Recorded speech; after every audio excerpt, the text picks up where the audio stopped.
channel. So for today's video guys, kung nanood po kayo ng video ko last time kasi nag-discuss din po ako about sa gold.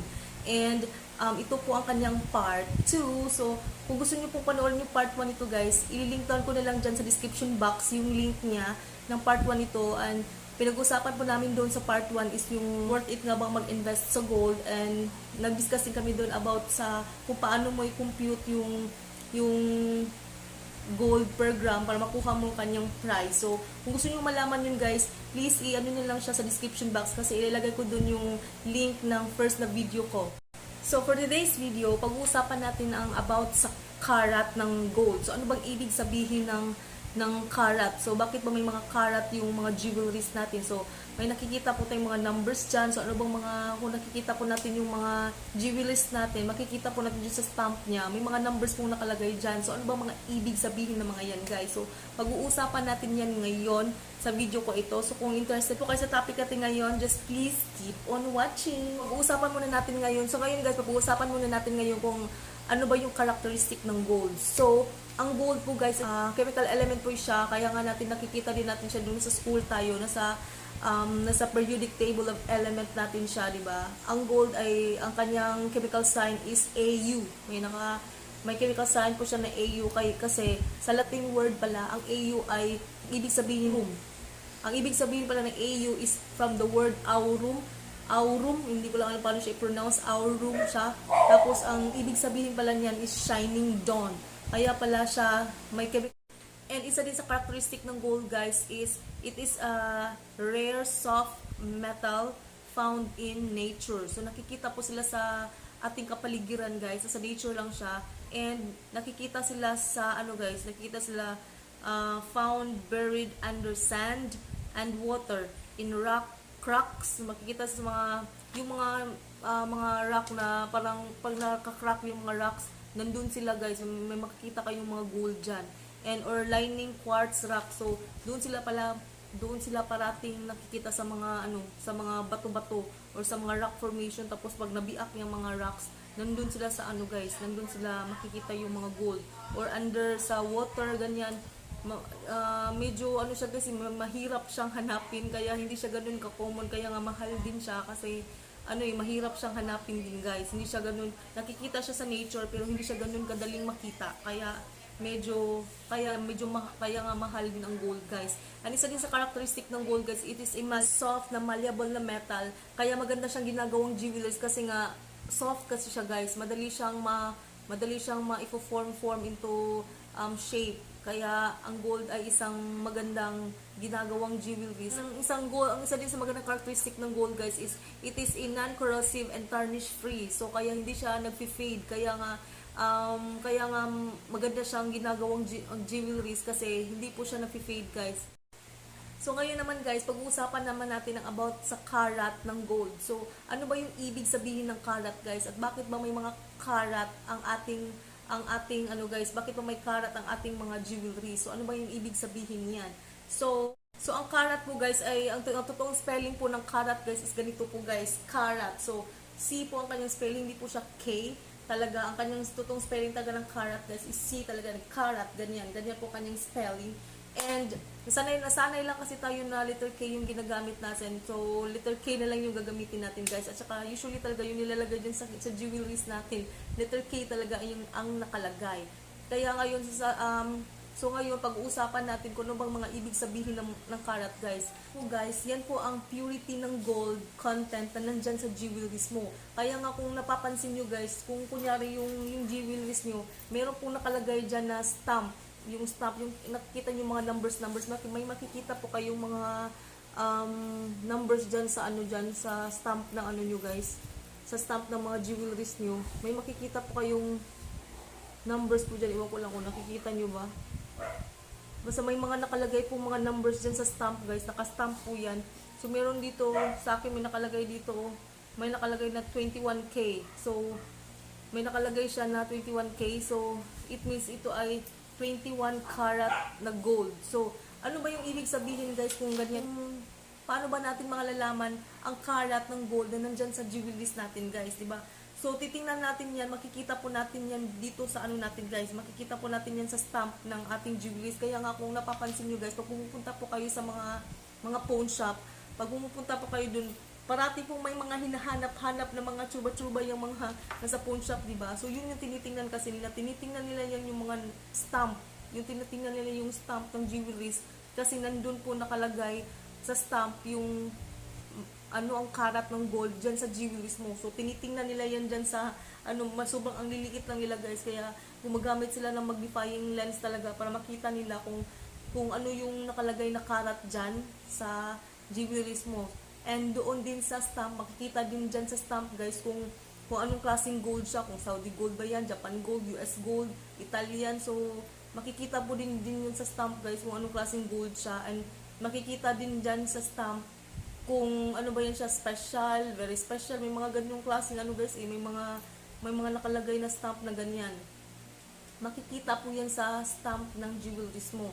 So paano mo malalaman ang karat ng jewelries mo guys? Kung tinitingnan mo naman yung jewelries mo, wala man nakalagay na K, wala nakalagay na karat, wala nakalagay dito, may mga nakalagay, mga numbers lang. So kung walang mga karat na nakalagay dyan, so walang K na nakalagay, for sure may mga ibang numbers na nakalagay dyan guys. Tingin ko sa inyo kung ano mga karat, tapos yung mga corresponding numbers niya para malaman nyo kung ano yung ibig sabihin ng mga numbers na nakalagay dyan sa inyong mga jewelries.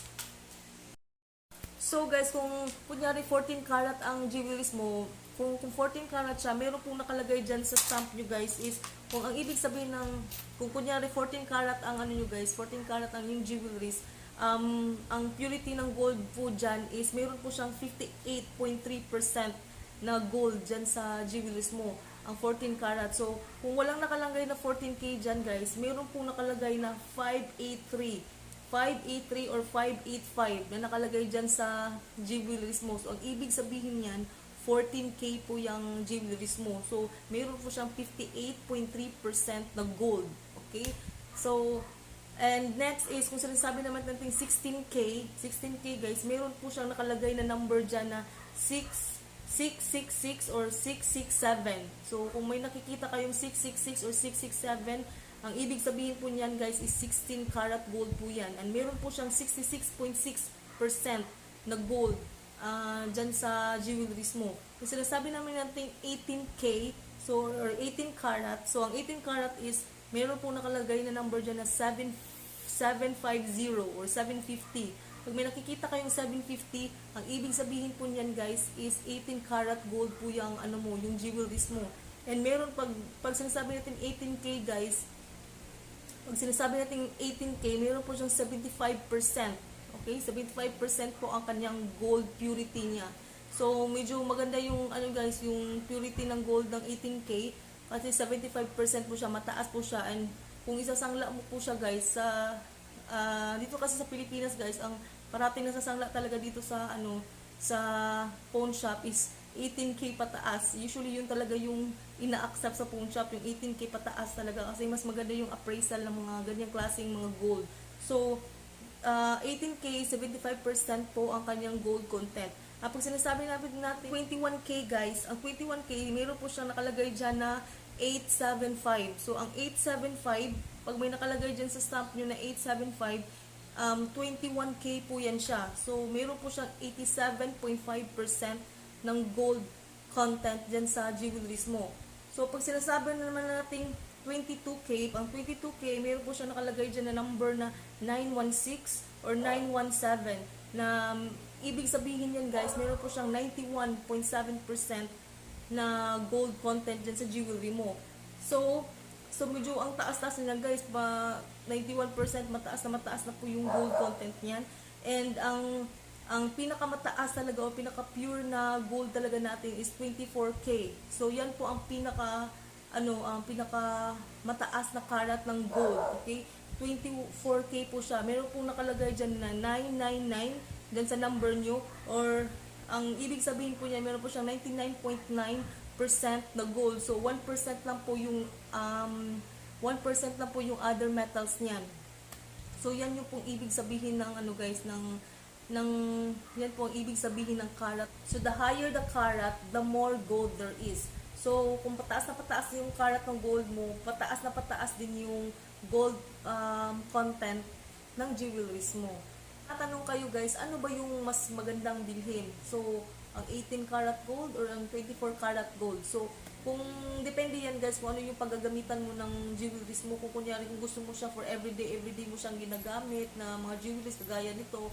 So, mas mai-recommend ko sa inyo is yung 18 karat talaga guys. Kasi, ang 18 karat gold is meron po siyang 75% na gold and 25% po niyan is other metals. So, it means mas matibay po siya compare sa 24 karat or 21 karat or 22 karat kasi nga meron na po siyang 25% na other metals. Okay? So, mas matibay siya. Compare sa mga 21 karat, 24, kung pataas na pataas kasi yung ano mo guys, pataas na pataas yung karat ng gold mo, medyo hindi po siya magiging matibay kasi konti lang yung metals na nakalagay dyan. Mostly gold na po ang nandyan. 22 karat, 24 karat, lalo na yung 24 karat guys.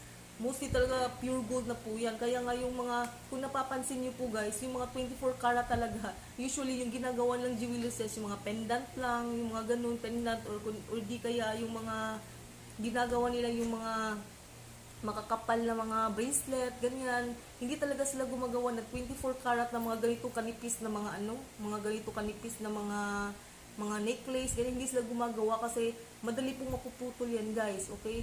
As much as possible talaga, pag gumagawa sila ng mga jewelries, ang mga maninipis na mga ganitong klaseng jewelries, 18 karat talaga yan para hindi siya madaling maputol o hindi siya madaling mapigtas, mapigtas o maputol. Kaya yun, parati talagang pag 24 karat talaga usually mga pendant lang yan o di kayo mga makakapal na bangles, ganyan, or earrings, ganyan yung ginagawa nila. Hindi sila gumagawa ng sobrang maninipis kasi madali siyang maputol. So usually sa mga maninipis na kagaya nitong mga maninipis na mga necklace, usually 18 karat po yan o di kaya 14 karat, 16 karat, ganyan. Hindi talaga, or 21 karat, yung mga 21 karat naman, ganyan, pero hindi talaga 24 karat. Feeling ko wala akong masyadong nakikitang 24 karat na ganito kanipis kasi nga madali na siyang maputol guys, okay? So kung gusto niyo bumili na matibay na jewelries, ang 18 karat ang may recommend ko sa inyo kasi medyo mas mataas-taas na yung mataas na yung kanyang metals, may other metals na siya kaya yun yung nagpapatibay sa ating jewelries. And not bad na din guys kasi 75% na din yung yung kanyang gold. And kung ipapa-appraise mo yan siya sa pawn shop guys, mataas din yung appraisal niyan kasi nga 18 karat nga siya. Pero syempre naman kung gusto niyo naman yung investment talaga guys, mas maganda talagang pataas na pataas yung karat yung yung pipiliin mo kasi kung pataas na pataas yung karat mo, mataas din yung value niyan. So magiging mahal din siya. So kung gusto niyo yung investment na talaga, yung investment lang talaga yung iniisip nyo, doon kayo sa mga higher na karat talaga, okay? Yun yung piliin nyo as much as possible, 21 karat, 22 karat, ganyan, 24 karat, ganyan. So, yun yung mga magagandang i-invest kasi pataas na pataas yung pataas yung value po niyan.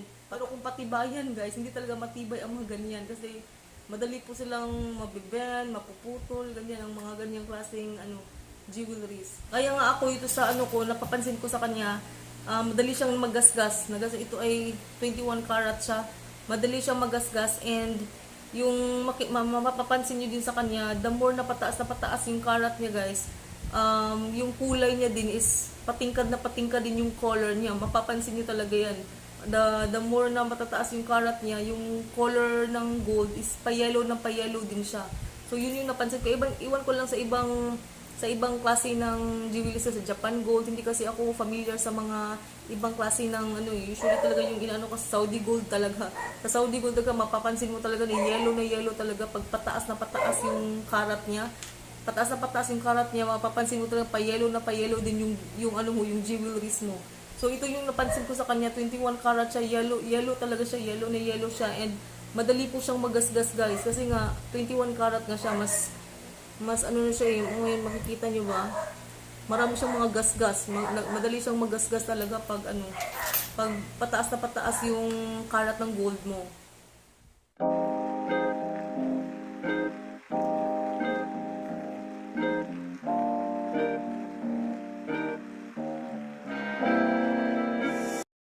So, this one is 18 karat Saudi gold na bracelet. Ayan, meron po siyang mga charms. So, charm bracelet po ito. Sobrang ang ganda-ganda nito, guys. Ayan. So, ito talaga ay isa sa mga wish list na bracelet. Sana magkaroon ako ng ganito. Ayan. Sobrang ganda-ganda niya, guys. Bagay na bagay. Bag!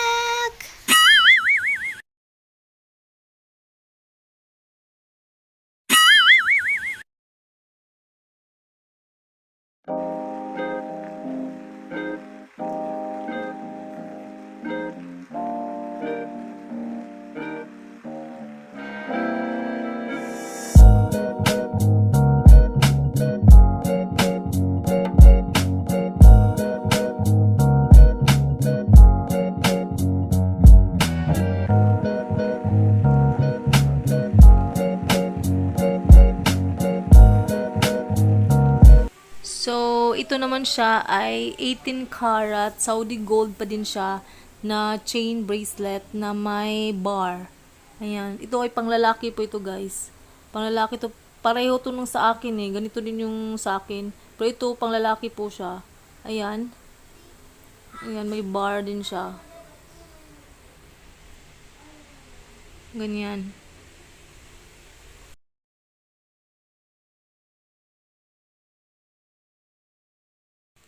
So, ito naman yung sa akin, guys. Ito ay 21 karat Saudi gold. Ayan, kung napapansin nyo, yung color niya, very, very yellow. So, as you can see, guys, so, ito magkapareho sila ng Saudi gold din ito. Pero magkaiba yung karat nito. So, itong isa is 18 karat, 18K itong isa. At itong sa akin naman is 21 karat gold ito. So, as you can see, kung ipag-ano mo yung color nila, pareho to silang Saudi gold, guys. Pero, yung kulay po nila is magkaiba. Sa 21K po itong nasa sa kabilang side. Ito ay 21K. Ay matingkad yung color niya, yung pagka-gold niya. Ganyan. 21 karat yan. At itong 18K, ganyan yung color niya. Parang medyo light yung color ng kanyang pagka-gold.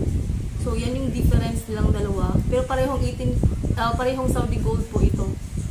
Ganyan. Ganyan yung kanyang itsura. Ayan. So, ito yung sa akin.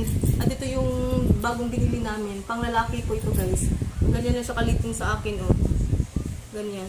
Tapos, ganyan siya katingkad yung color niya. At yung ito panglalaki to. Ganyan. Ganyan yung niya. So, ganyan yung kanyang difference ng 18K at saka ng 21K. So, meron din kaming nabili ditong 18 karat na Saudi gold din siya na necklace na meron siyang heart na pendant. Ayan. Medyo mas manipis lang ito kasi sa akin. Ayan. Heart po ang kanyang pendant.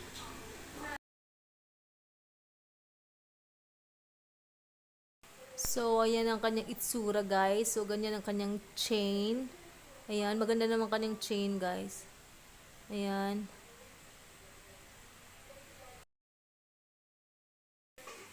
So, meron din kaming nabili ditong 18 karat din siya na Saudi gold.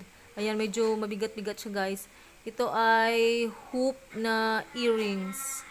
Ayan, ganyan kanyang itsura. Parang meron siyang mga curve-curve dyan. Maganda dito, guys.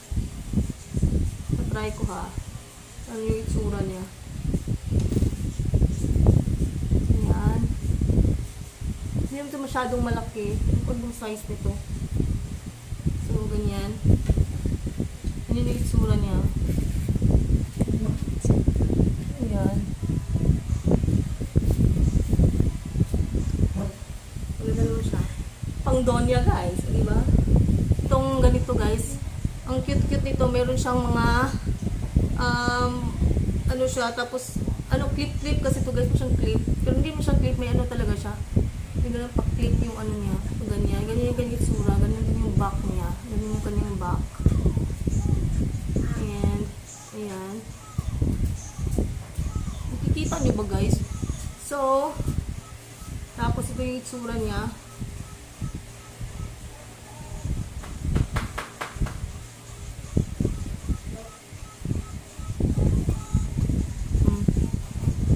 Ito yung itsura. Diba? Pak na pak!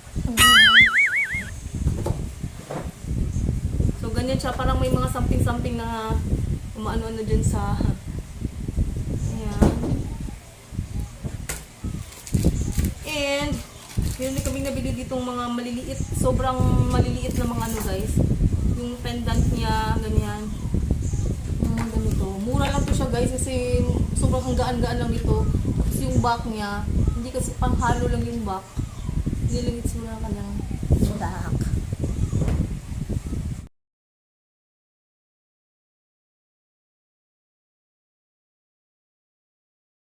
Ayan. And meron din ditong heart yung shape nito. Ito naman para siyang ano, parang ano yung ano niya yung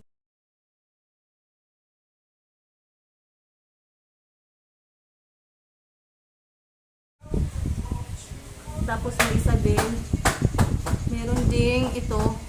Yung chain niya, iba naman yung kanyang chain. Medyo makapal yung chain niya. Ayan.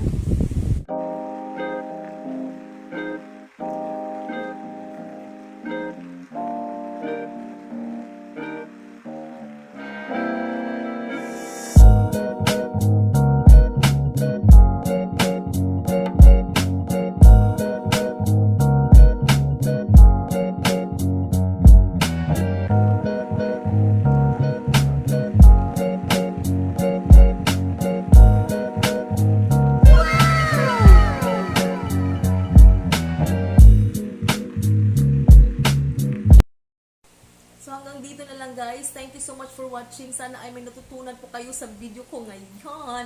And kung nagustuhan niyo siya, please don't forget to give it a thumbs up. And please don't forget to subscribe also. So hanggang dito na lang guys. Thank you so much for watching. Magkita-kita po tayo sa mga next na videos ko. Mag-ingat po kayong lahat dyan. I love you all. Bye!